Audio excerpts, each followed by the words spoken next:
नमस्कार। हमारे ग्रंथों में धार्मिक आत्म उद्धार का एक अन्य मार्ग तंत्र के शास्त्र के नाम से भी विख्यात है। सामान्यतः तांत्रिक ज्ञान को आगम तथा वैदिक ज्ञान को निगम कहा जाता है। जब देवादिदेव महादेव माता पार्वती को सती की शक्तियों का वर्णन कर रहे थे तथा उनके संपूर्ण स्वरूप को उन्हें प्रदान कर रहे थे, इसके गुप्त भेदों का ज्ञान उन्होंने उपदेशों के माध्यम से प्रदान किया। तब तंत्र शास्त्र का प्रकाट्य हुआ। यह दैवी ज्ञान क्योंकि आदि पुरुष ने प्रकट किया, अतः आगम कहलाया। इसके 3 प्रकार हैं: वैष्णवागम, शैवागम तथा शाक्त आगम। आधुनिक संचार माध्यमों ने तंत्र शास्त्र को एक अत्यधिक भयावह तथा विभत्स रूप में प्रचारित प्रसारित किया हुआ है, परंतु यथार्थ इसके विपरीत है। तंत्र शास्त्र भी ईश्वर की प्राप्ति का एक मार्ग है। महानिर्वाण तंत्र के अनुसार कलयुग में मानव पवित्र और अपवित्र वस्तुओं में भेद करने में असमर्थ होंगे तथा अज्ञानवश अपूर्ण विधि विधानों एवं दूषित सामग्रियों के प्रयोग के कारण वेदों में, वैदिक मंत्रों में वर्णित, निगम में वर्णित जो जप और यज्ञ हैं, उनों के फलों को प्राप्त करने में सफल नहीं होंगे, असफल रहेंगे। अतः महादेव ने मानव के जन कल्याणार्थ माता पार्वती को स्वयं आगमों का उपदेश दिया। इसमें कोई संशय नहीं है कि वर्तमान समय में इच्छित फलों की प्राप्ति हेतु तंत्र शास्त्र में वर्णित मंत्रों इत्यादि से सहायता मिलती है। तंत्र में शरीर को प्रधानता दी गई है, क्योंकि तंत्र के अनुसार शरीर एक साधन है। इस साधन के बिना चेतना के उच्च स्तरों को प्राप्त करना अत्यधिक कठिन कार्य है, दुष्कर है। इसी कारण से तंत्र का तात्पर्य तन के माध्यम से आत्मा का त्राण अर्थात उद्धार है। क्योंकि तंत्र शास्त्र के सिद्धांत अत्यंत गुप्त होते हैं, अतः केवल योग्य व्यक्तियों को ही प्रदान किए जाते हैं। इसके लिए सबसे पहले व्यक्ति को एक योग्य गुरु की तलाश करनी होती है और उस गुरु से दीक्षा लेकर उसके अंतर्गत दीक्षित होना अत्यधिक आवश्यक है।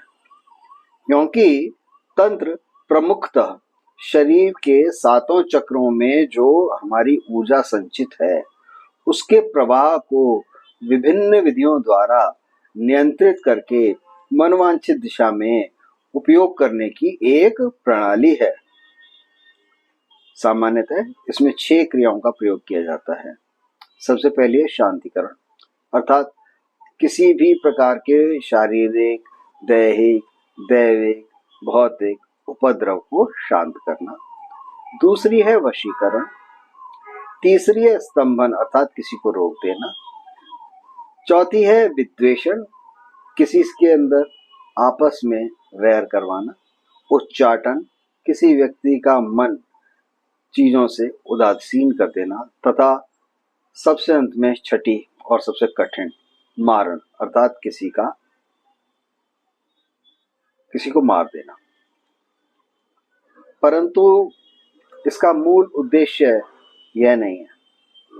इसका मूल उद्देश्य है मानसिक एकाग्रता के प्रयोग द्वारा मानव शरीर के 7 चक्रों में संकलित ऊर्जा के अपार भंडार को जागृत करके अपनी चेतना का विकास करके अपनी आत्मा को ईश्वर के साथ एक आकार कर देना, जिससे कि मोक्ष की प्राप्ति हो।